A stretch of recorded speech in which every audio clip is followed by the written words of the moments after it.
नमस्कार दोस्तों, स्वागत है आप सभी का। दोस्तों आज अपन डिस्कस करेंगे हेलो एल्केन का सेकंड लेक्चर। इस लेक्चर के अंदर अपन जो डिस्कस करेंगे दोस्तों, आज जो डिस्कस करेंगे नोमेनक्लेचर। अब नोमेनक्लेचर दोस्तों दोनों के दोनों कॉमन नेम्स और आईयूपीएसी। यहाँ आरबीएससी और सीबीएसई दोनों बोर्ड में एमसीक्यूज में यहाँ से क्वेश्चन पूछ रहे हैं। इंपॉर्टेंट है। आप नीट एग्जाम की तैयारी कर रहे हैं तो भी हेल्पफुल रहेगा ये, और जेई की तैयारी कर रहे हैं वो भी हेल्पफुल रहेगा। सब बच्चों के लिए ये जो हेलो एल्केन है वो इंपॉर्टेंट रहेगा। ठीक है, चलिए बात करते हैं अपन नोमेनक्लेचर। इस नोमेनक्लेचर के अंदर दोस्तों एनसीईआरटी में एक टेबल दे रखी है जिसमें कॉमन नेम्स और आईपीसी नेम दोनों दे रहे हैं। अब ये कॉमन नेम्स हम कैसे याद करें, इनको कैसे हम एग्जाम तक याद रखना है, किसी भी कंपटीशन में हो या बोर्ड एग्जाम्स में हो, किसी भी तरह के क्वेश्चन आए तो हम इनको कैसे सॉल्व करें। दोस्तों इसका तरीका मैं बता देता हूँ। सबसे पहले अपन बात करें इनके कॉमन नेम्स। ठीक है, कॉमन नेम्स की बात करता हूँ। तो कॉमन नेम्स में आप किस तरह से यहाँ n, normal, iso, neo, secondary और टर्सरी का यूज करेंगे, ये मैं पूरा का पूरा यहाँ डिस्कस करूंगा दोस्तों। सबसे पहले एन की बात करते हैं दोस्तों, इसको आप नॉर्मल कहते हैं। जो इसका यूज होता है, इसका जो यूज होता है वो अनब्रांच्ड अनब्रांच्ड कार्बन चेन के लिए होता है दोस्तों। इसके लिए अनब्रांच्ड कार्बन चेन के लिए। अब इस एन का यूज होगा, वो नंबर ऑफ कार्बन देखा जाएगा किस कार्बन से इस एन का यूज हम कर सकते हैं। जनरल दोस्तों अगर मैं इसको दो कैटेगरीज में कैटेगराइज कर दूं, जैसे अगर मैं किसी एल्केन की बात कर दूं तो कहाँ से किस कार्बन से अपन एल्काइल कर सकते हैं। और अगर मैं कोई एल्काइल ग्रुप लूं दोस्तों, कोई एल्काइल ग्रुप लूं तो किस कार्बन से हम इस एन का यूज कर पाएंगे। तो दोस्तों जनरली एल्केन के लिए कह देते हैं कि नंबर ऑफ कार्बन कितने होने चाहिए, 4 होने चाहिए। इसका रीजन है दोस्तों, इसका रीजन इसलिए है कि मीथेन, इथेन और प्रोपेन का कोई भी स्ट्रक्चरल आइसोमर्स पॉसिबल नहीं होता, इसीलिए यहाँ एन का यूज नहीं होता। इसके लिए मीथेन के लिए, इथेन के लिए और प्रोपेन के लिए। लेकिन दोस्तों एन ब्यूटेन की बात करें, जैसे मैंने लिखता हूँ CH3, CH2, CH2 and CH3। अगर मैं इस ब्यूटेन की बात करूँ तो अनब्रांच भी है और नंबर ऑफ कार्बन 4 इसलिए ब्यूटेन के लिए। अब इस ब्यूटेन के एक स्ट्रक्चरल आइसोमर्स बन सकता है कुछ इस तरह से एक ब्रांच स्ट्रक्चरल आइसोमर्स बन सकता है। ये अभी हमें देखना नहीं है क्योंकि ब्रांचिंग वालों का नाम अपन अलग से देखेंगे। इसको मैं अभी हटा देता हूँ। ठीक है दोस्तों, अब बात ये है कि इसका नोमेनक्लेचर में हमने एन का यूज किस कार्बन से यूज करना है। अनब्रांच के लिए 4 कार्बन से एन का यूज करना है। अगर एन ब्यूटेन की बात होगी तो एन पेंटेन भी लिख सकते हैं अपन, कार्बन चेन इंक्रीज कर सकते हो आप इस तरह से। तो ये अपने लिए क्या हो गया दोस्तों, एन पेंटेन हो जाएगा। इसी तरह से दोस्तों अगर मैं एल्काइल ग्रुप की बात करूं तो देखिए प्रोपेन की मैं बात करता हूँ जनरल, ये प्रोपेन है। और इस प्रोपेन यहाँ ये 1 डिग्री कार्बन और ये 2 डिग्री कार्बन और ये अगेन 1 डिग्री कार्बन। इस 1 डिग्री कार्बन से अगर हाइड्रोजन हटती है तो ये अनब्रांच कार्बन चेन का एल्काइल ग्रुप बन जाता है। लेकिन अगर इस 2 डिग्री से हाइड्रोजन हटती है तो ये कुछ इस तरह से ये ब्रांच एल्काइल कार्बन का कंपाउंड बन जाएगा, लेकिन एल्काइल ग्रुप बन जाएगा 2 डिग्री। अब ये भी प्रोपाइल है और ये भी प्रोपाइल, लेकिन दोनों में डिफरेंस है दोस्तों। ये अनब्रांच है, ये एन लगा सकते हो, 3 कार्बन का एल्काइल। तो यहाँ से ध्यान रखना, 3 कार्बन के एल्काइल के लिए आप एन का यूज करेंगे। लेकिन यहाँ अपन ने ये देखा है कि ये ब्रांच हो गया क्योंकि 2 डिग्री कार्बन से हाइड्रोजन निकली हुई है, तो यहाँ इस प्रोपाइल के आगे एन का यूज नहीं होगा। लेकिन ये कह सकता हूँ कि मिथाइल के लिए एन का यूज नहीं होगा, इथाइल के लिए एन का यूज नहीं होगा, क्योंकि इसमें किसी भी तरह का स्ट्रक्चरल आइसोमर्स नहीं बन रहा है। लेकिन यहाँ देखिए, यहाँ पर ये 1 डिग्री कार्बन से अटैच था और ये सेकंड कार्बन 2 डिग्री से अटैच था। इसका मतलब ये आपस में स्ट्रक्चर में पोजिशनल आइसोमर्स है क्या। इसका मतलब यह होगा कि यहाँ से हम एन का यूज इस कार्बन चेन के 3 कार्बन के लिए एल्काइल के लिए यूज कर सकते हैं। अब देखिए दोस्तों इसके आगे एग्जाम्पल लिखा हूँ। इस टेबल पे वापस आऊंगा दोस्तों एक बार। मैंने कहा एन का यूज बता रहा था, यूज ऑफ एन अपन डिस्कस कर रहे थे। अब इस एन का जो यूज हो रहा है उसमें मैंने कहा 3 कार्बन के एल्काइल के लिए मैंने बात करी, यहाँ हो गया ये एन प्रोपाइल। क्या हो गया दोस्तों, यहाँ हो गया ये एन प्रोपाइल। अब इस प्रोपाइल में इस फ्री वैलेंसी से आप अगर एल्कोहल जोड़ दें तो ये एन प्रोपाइल एल्कोहल हो जाएगा। अगर कोई हैलाइड जोड़ दें, हेलोजन जोड़ दें, तो ये एन प्रोपाइल हैलाइड हो जाएगा। अगर NH2 ग्रुप जोड़ दें दोस्तों तो एन प्रोपाइल अमीन हो जाएगा। और अगर ऐसे ही साइनाइड जोड़ दो तो एन प्रोपाइल साइनाइड हो जाएगा। इस हेलोजन में आप क्लोराइड भी ले सकते हैं, क्लोराइड भी ले सकते हैं, ब्रोमाइड भी ले सकते हैं और आयोडाइड भी ले सकते हैं। ठीक है, क्योंकि एल्काइल ग्रुप है इसलिए आप इनमें से कोई सी व्यंजन लगा सकते हैं। ऐसे ही दोस्तों अगर मैं 4 कार्बन की बात करता हूँ तो अनब्रांच कार्बन चेन होनी चाहिए। ये बन सकता है एन ब्यूटाइल। क्या बन जाएगा दोस्तों, एन ब्यूटाइल। और सिमिलरली इस फ्री वैलेंसी से आप क्या जोड़ सकते हैं, एन ब्यूटाइल, यानी ओ जोड़ेंगे तो एन ब्यूटाइल एल्कोहल हो जाएगा। अगर हेलाइड जोड़ देंगे तो एन ब्यूटाइल हेलाइड हो जाएगा। फिर अमाइन जोड़ देंगे तो एन ब्यूटाइल अमीन हो जाएगा। और सीएन जोड़ देंगे तो एन ब्यूटाइल साइन। आगे चले दोस्तों, 5 कार्बन के लिए आप एन पेंटाइल यूज कर लेंगे, एन पेंटाइल। इसी को आप चाहें तो अदर नाम भी है, इसको एन एमाइल भी कह सकते हैं। और सिमिलरली यहाँ पर भी अगर ओ जुड़ा हुआ वो होगा तो एन पेंटाइल एल्कोहल हो जाएगा, एन पेंटाइल हैलाइड हो जाएगा, एन पेंटाइल अमीन हो जाएगा और एन पेंटाइल साइनाइड हो जाएगा। तो कुछ इस तरह से हम एन का यूज इन एल्किल हैलाइड या हेलो एल्केन्स के लिए कॉमन नेम्स में कर सकते हैं। आगे चले दोस्तों, अगर मैं एल्केन की बात कर रहा था तो मैंने कहा था एन ब्यूटेन, एन पेंटेन, ये अपन पीछे बढ़ा चुके हैं। लेकिन दोस्तों एन हेक्सेन की बात करूं तो ये कार्बन चेन एक रिएक्शन का प्रोडक्ट बनती है। जो अगर आपने नाम सुना हो ग्लूकोज का, अगर आपने नाम सुना हो ग्लूकोज का, तो ग्लूकोज का अगर मैं रिडक्शन करवा देता हूँ, याद रखना अच्छी रिएक्शन है। ग्लूकोज का अगर रिडक्शन करवा दिया जाए रेड फॉस्फोरस प्लस HI की प्रेजेंस में, तो ये ग्लूकोज इंडिकेट करती है, ये सॉरी ये जो टेस्ट है वो इंडिकेट करता है कि ग्लूकोज में कितने कार्बन है, 6 कार्बन है। और ये रेड फॉस्फोरस प्लस HI की प्रेजेंस में ये ग्लूकोज किसमें चेंज हो जाता है, एन हेक्सेन में चेंज हो जाता है। किसमें चेंज हो जाता है, एन हेक्सेन। तो ये इंपॉर्टेंट है याद। ठीक है, तो हमने एन का यूज कैसे किया है ये सारा सारा हमने डिस्कस कर लिया। अब दूसरा डिस्कस करते हैं दोस्तों, use of iso. Use of iso, देखिए आइसो का यूज ब्रांच कार्बन चेन के लिए होगा। इसके लिए होगा ब्रांच कार्बन चेन के लिए होगा। अब इसमें ध्यान रखना है, सेम अगर मैं बात करूं कि आइसो का जो यूज होगा वो किस नंबर कार्बन से यूज होगा, तो इसके लिए भी सेम तरीका बताता हूँ। अगर मैं एल्केन सीरीज ले लूं या कोई एल्केन कंपाउंड लूं या फिर कोई एल्काइल ग्रुप हो जहां से मेरे को आइसो का यूज करना है, तो एल्केन के लिए नंबर ऑफ कार्बन 4 होने चाहिए और एल्काइल के लिए भी नंबर ऑफ कार्बन 3 होने चाहिए। दोनों में क्या डिफरेंस था, एन में और आइसो में क्या डिफरेंस रहेगा। एक तो सबसे पहली बात, ये अनब्रांच्ड कार्बन चेन के लिए यूज हो रहा था। किसके लिए, अनब्रांच्ड कार्बन चेन के लिए यूज हो रहा था। लेकिन यहाँ देखा जाए तो ये किसके लिए यूज हो रहा है, एक ब्रांच्ड कार्बन चेन के लिए। लेकिन दोस्तों साथ के साथ हमें याद रखनी है यहाँ पर एक सबसे इंपॉर्टेंट पॉइंट, आइसो स्ट्रक्चर। यहाँ कंपाउंड के अंदर जो भी आप एल्केन का 4 कार्बन का कंपाउंड लेंगे उसमें आइसो स्ट्रक्चर होना चाहिए। और आइसो स्ट्रक्चर में कैसे पहचानेंगे, तो दोस्तों एक CH3 जनरल 3 CH3 का, सॉरी 2 CH3 का ध्यान रखना है। यानी एक CH से 2 CH3 तो होने ही चाहिए। ये इसकी पहचान करने का तरीका रहेगा। अब 4 कार्बन है तो ब्यूटेन तो बनेगा दोस्तों, 4 कार्बन है तो ब्यूटेन तो बनेगा।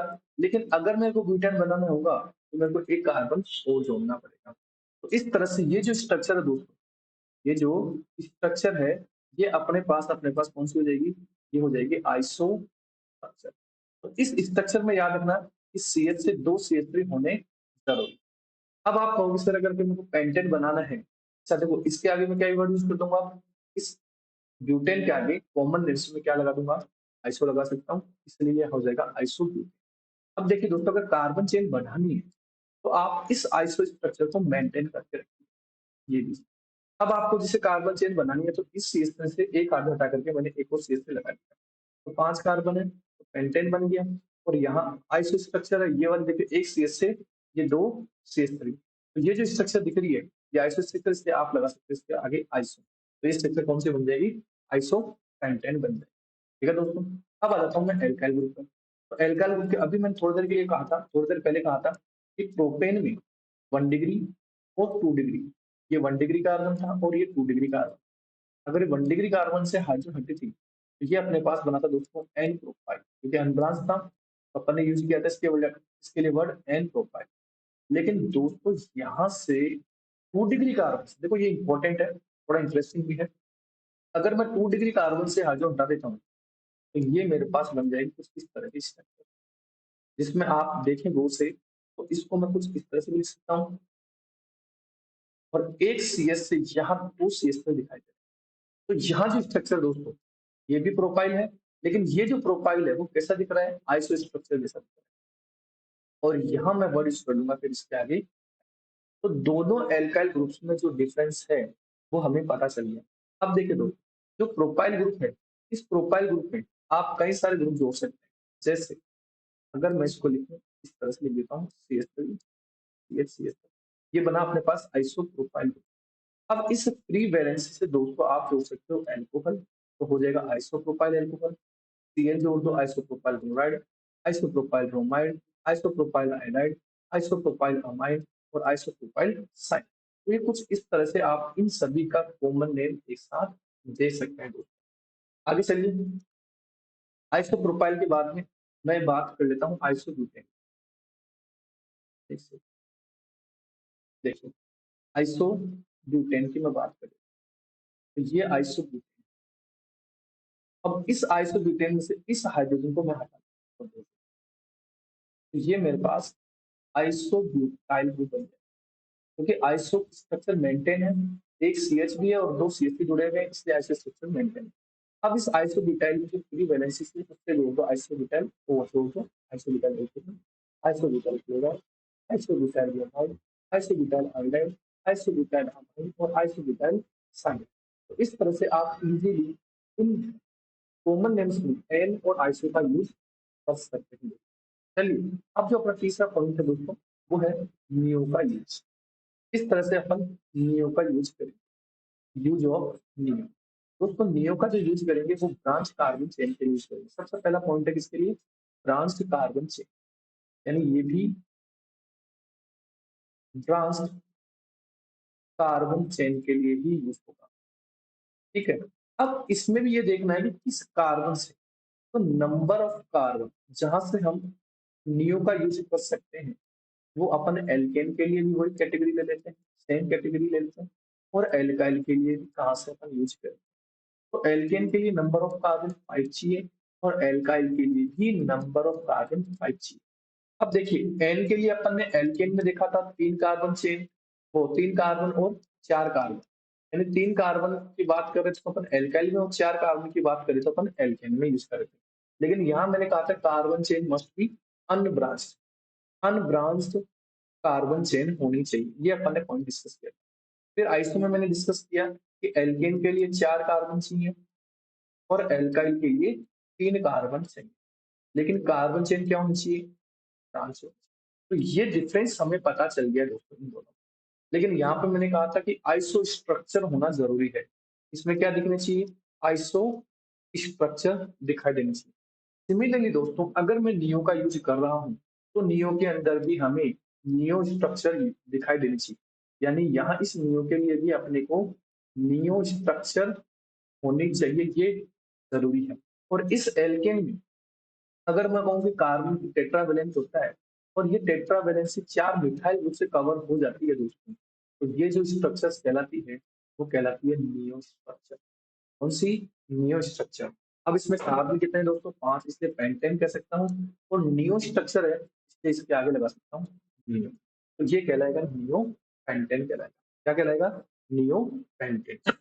अब देखिए दोस्तों, एल्काइल के लिए बनाना है मेरे को, तो यहाँ किसी भी एक कार्बन में से, चारों के चारों मिथाइल ग्रुप एक जैसे हैं, आइडेंटिकल है, तो किसी भी एक से मिथाइल से हाइड्रोजन हटा सकते हो, तो ये जो स्ट्रक्चर बन जाएगी दोस्तों, वो बन जाएगी अपने पास नियो पेंटाइल। अब आप समझ गए होंगे कि किस तरह से हम इन एन आइसोनियो का यूज कर सकते हैं। अब इस नियो पेंटाइल में सेम है दोस्तों, यहाँ से आप फ्री ग्रुप जोड़ दीजिए, OH ग्रुप जोड़ दीजिए, तो neo pentyl alcohol, neo pentyl chloride, neo pentyl bromide, neo pentyl iodide, neo pentyl cyanide और नियो पेंटाइल अमाइड। इस तरह से इसके अलग अलग कंपाउंड्स आप बना सकते हैं। तो दोस्तों हमने आज अभी डिस्कस किया है एन का यूज, किस तरह से करेंगे, आइसो का यूज किस तरह से करेंगे, नियो का यूज किस तरह से करेंगे। अब दो और अपन डिस्कस करेंगे, सेकेंडरी और टर्सरी का यूज।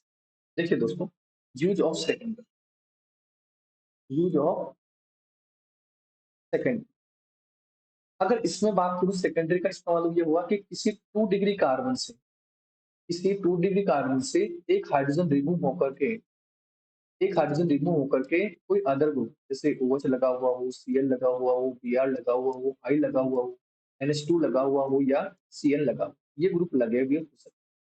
अब हमें ये देखना है कि जिस कार्बन चेन के लिए अपन सेकेंडरी यूज करेंगे, इस कंपाउंड के लिए अपन सेकेंडरी यूज करेंगे, क्या उसमें एन आइसो न्यू का यूज तो नहीं हो रहा है। अगर ये नहीं हो रहा है और सेकेंडरी कार्बन से हाइड्रोजन निकल रहा है, तो हम उसके लिए सेकेंडरी वर्ड यूज करेंगे। जैसे दोस्तों हमने एन ब्यूटेन पढ़ा, बिल्कुल पढ़ा था, ये था अपने पास एन ब्यूटेन। अगर मैं इस एन ब्यूटेन की बात करूं दोस्तों, तो इस एन ब्यूटेन में यहाँ ये कार्बन 1 डिग्री है और ये कार्बन 2 डिग्री।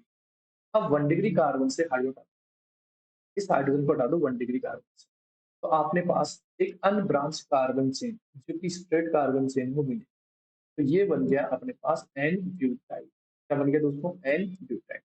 लेकिन दोस्तों अगर मैं 2 डिग्री कार्बन से हाइड्रोजन हटा देता हूँ, इस कार्बन से हाइड्रोजन हटाता हूँ, तो अब ये जो स्ट्रक्चर बनी है वो कैसी बनी, ये देखिए। तो देखो एन ब्यूटाइल लगा नहीं सकता हूँ क्योंकि ब्रांच हो गई है, ये कार्बन चेन क्या हो जाएगी, अब ब्रांच हो जाएगी। लेकिन देखो दोस्तों यहाँ CH भी है, क्या दोनों तरफ CH3 है, तो आप कहोगे यहाँ पर आइसो का यूज नहीं हो सकता, यहाँ आइसो स्ट्रक्चर नहीं। तो हम ये कह सकते हैं कि इस सिचुएशन में जिस कार्बन से हाइड्रोजन निकला हुआ है, उस कार्बन का अपन नाम यूज करें। अब जनरली ये जो ग्रुप है वो तो ब्यूटाइल ही बन रहा है, भाई एक हाइड्रोजन हटते ही तो एल्काइल बनेगा, तो यहाँ तो बन गया अपने पास ब्यूटाइल। और इस ब्यूटाइल में जिस कार्बन से हाइड्रोजन हटा हुआ था, इस ब्यूटाइल में जिस कार्बन से हाइड्रोजन हटा हुआ था वो कौन सा था, सेकेंडरी या 2 डिग्री कार्बन। इसीलिए हम इसके लिए हम कौन सा टर्म यूज कर लेंगे, सेकेंडरी वर्ड यूज कर, और इसका नाम बोल देंगे सेकेंडरी ब्यूटाइल। अब इस सेकेंडरी ब्यूटाइल से आप वही सेम वो जोड़ सकते हैं, सेकेंडरी ब्यूटाइल एल्कोहल बन जाएगा। साइनाइड जोड़ देंगे, सेकेंडरी ब्यूटाइल साइनाइड बन जाएगा। ब्रोमाइड जोड़ देंगे, सेकेंडरी ब्यूटाइल ब्रोमाइड हो जाएगा। सेकेंडरी ब्यूटाइल क्लोराइड हो जाएगा। सेकेंडरी ब्यूटाइल आयोडाइड हो जाएगा। और सेकेंडरी ब्यूटाइल अमीन हो जाएगा। तो इस तरह से हम इस कॉमन नेम्स में सेकेंडरी का यूज कर सकते हैं। अब देखिए टर्सरी का यूज ऑफ टर्सरी।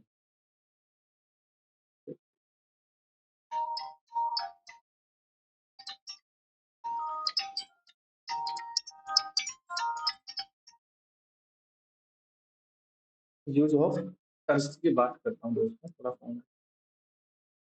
अब इस टर्सरी की बात करें तो टर्सरी को कैसे मेंशन किया जाएगा ये भी देखो, यूज ऑफ टर्सरी। तो 3 डिग्री कार्बन की बात करें और यहाँ से ये भी ब्रांच ही होगा, एक कार्बन चेन ब्रांच होगी तभी तो इसमें 3 डिग्री कार्बन दिखेगा। जैसे मैं इस कार्बन की बात करता हूँ, ये है अपने पास आइसो, कौन सा है, आइसो ब्यूटेन। और इस आइसो ब्यूटेन में दोस्तों दो तरह के कार्बन, एक 1 डिग्री कार्बन है, तो यहाँ से इस 1 डिग्री कार्बन से हाइड्रोजन कार्बन, तो ये अभी भी आइसो स्ट्रक्चर देखो, CH दो CH3 है, तो इसका नाम हो जाएगा आइसोब्यूटाइल, जो पिछले भी अपन पीछे अभी डिस्कस कर चुके हैं। और अगर इस कार्बन की बात करें दोस्तों, ये 3 डिग्री है, कौन सा है, 3 डिग्री कार्बन। तो इस 3 डिग्री कार्बन से अगर मैं हाइड्रोजन हटा दूं दोस्तों, तो क्या ये अब आइसो स्ट्रक्चर होगी क्या। तो हमने कहा था कि आइसो स्ट्रक्चर के लिए, आइसो स्ट्रक्चर के लिए CH से दो CH3 का होना जरूरी है दोस्तों, CH का होना जरूरी है।